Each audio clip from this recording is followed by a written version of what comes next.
ఇక దీర్ఘకాలిక సమస్యల పరిష్కారం కోరుతూ అమలాపురం డీసీసీబీ దగ్గర 4 రోజులుగా ప్రాథమిక వ్యవసాయ సహకార సంఘం ఉద్యోగులు సమ్మె చేస్తున్నారు. జీవో నెంబర్ 36 అమలు చేయాలని, పదవీ విరమణ వయసు 62 సంవత్సరాలకు పెంచాలని, తాత్కాలిక ఉద్యోగులను రెగ్యులర్ చేయాలని డిమాండ్ చేస్తున్నారు. కోనసీమ జిల్లా ప్రాథమిక వ్యవసాయ సహకార సంఘం ఉద్యోగుల సమ్మె గురించి మరింత సమాచారం మా స్పెషల్ కరెస్పాండెంట్ వెంకట్ అందిస్తారు. ప్రాథమిక వ్యవసాయ సంఘ ఉద్యోగులు ఎవరైతే ఉన్నారో వారంతా కూడా నిరవధిక సమ్మె చేస్తున్నారు. విధులకు బహిష్కరించి అమలాపురం ఏదైతే డీసీసీబీ కార్యాలయం ఉందో ఈ డీసీసీబీ బ్యాంక్ వద్ద వీరంతా కూడా నిరసన చేపట్టారు. అసలు వీరు నిరసన ఎందుకు చేస్తున్నారు, వారి కోరికలు ఏంటో తెలుసుకునే ప్రయత్నం చేద్దాం. సార్ చెప్పండి, ఈ నెల 16వ తేదీ నుంచి మీరు నిరసన చేస్తున్నారు, మీ డిమాండ్లు ఏంటి? ముఖ్యంగా మేము డిసెంబర్ 6వ తారీఖు నుంచి రాష్ట్ర వ్యాప్తంగా జేఏసీగా ఏర్పడి మాకు కొన్ని న్యాయమైన డిమాండ్లు, జీవో నెంబర్ 36 అయితేనేమి, ఉద్యోగుల వయోపరిమితి 62 సంవత్సరాలు ఏమని, హెల్త్ ఇన్సూరెన్స్ పాలసీ మరియు గ్రాట్యుటీ యాక్ట్ చట్టం ప్రకారం అమలు చేయమని, 2019 తర్వాత చేరిన ఉద్యోగులు రెగ్యులర్ చేయమని అనేక పర్యాయాలు గవర్నమెంట్కి విన్నవించడం జరిగింది. మాకు జీవో నెంబర్ 36 అనేది గత రాష్ట్ర ప్రభుత్వంలో చంద్రబాబు నాయుడు గారు గవర్నమెంటే ఇచ్చారు. తదుపరి గవర్నమెంట్ నుంచి అది అమలుకు నోచుకోలేదు. ఈ లోపల చాలా మంది ఉద్యోగులు పదవీ విరమణ పొంది ఇంటికి వెళ్ళిపోవడం జరుగుతుంది.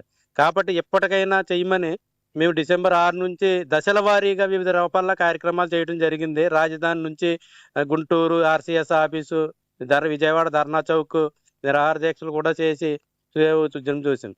ఈ నెల 16 నుంచి ఈ ఉద్యమాన్ని తీవ్రతం చేసి నిరవధిక సమ్మెగా మేము మార్చి ముందుకెళ్తడం జరుగుతుంది. జీవో నెంబర్ 36 అమలు చేస్తే మీకు ఎటువంటి లబ్ధి పొందుతుంది?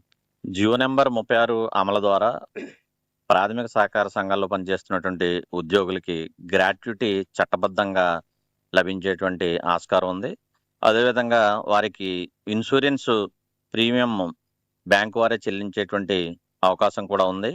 పని ఒత్తిడి మేరకు 2019 తర్వాత కూడా కొంతమంది ఉద్యోగుల్ని పాలక వర్గాలు ఈ సొసైటీల్లో వేసుకోవడం జరిగింది. వారిని కూడా పర్మనెంట్ చేసేటువంటి ఆస్కారం ఏర్పడుతుంది.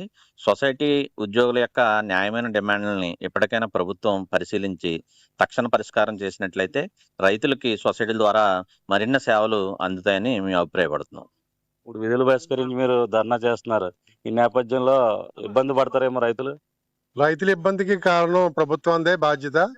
దానికి పూర్తి బాధ్యత ప్రభుత్వందే. ఎంచేదంటే మేము గత ఎన్నో సంవత్సరాల నుంచి రైతులకి ఒక లోన్లు ఇవ్వటమే కాకుండా ఒక ప్యాడీ ప్రొక్యూర్మెంట్ అయినా, నెక్స్ట్ ఎరువులు, విత్తనాలు, పురుగు మందులు, ఇంకా ఏ విధమైన సర్వీసులు మాకు ఇచ్చినప్పటికీ కూడా మేము ఎంతో సక్రమంగా నిర్వర్తిస్తున్నాం. ఈ రోజున రైతులకి కలుగుతున్న అసౌకర్యానికి కారకులు పూర్తిగా ప్రభుత్వం, పైగా అధికారులే బాధ్యత అని చెప్పి ఈ రకంగానే తెలియజేస్తాం. ముఖ్యంగా చూసుకుంటే అంబేద్కర్ కోనసీమ జిల్లాకు సంబంధించి సహకార సంఘ ఉద్యోగులంతా కూడా సమ్మె విరమించేది లేదని చెప్తున్నారు. ముఖ్యంగా జీవో నెంబర్ 36 అమలు చేయాలని, జీవో 36 అమలు చేస్తే గ్రాట్యుటీ చట్టంతో పాటు వీరికి ఏదైతే హెల్త్ కార్డుకు సంబంధించి కూడా ప్రభుత్వం నుంచి సాయం అందుతుందని, దీంతో పాటు 2019లో చేరిన ఉద్యోగులను రెగ్యులర్ చేయాలని, అదేవిధంగా ఇక్కడ వారి మిగిలిన న్యాయపరమైన డిమాండ్లు ఏవైతున్నాయో అవన్నీ కూడా ప్రభుత్వం పరిష్కరించి తక్షణమే, లేకపోతే ఈ విధులకు హాజరయ్యేది లేదని తేల్చి చెప్తున్న పరిస్థితి అయితే ఉంది. కెమెరా పర్సన్ వరుణ్తో వెంకట్, అంబేద్కర్ కోనసీమ జిల్లా నుండి.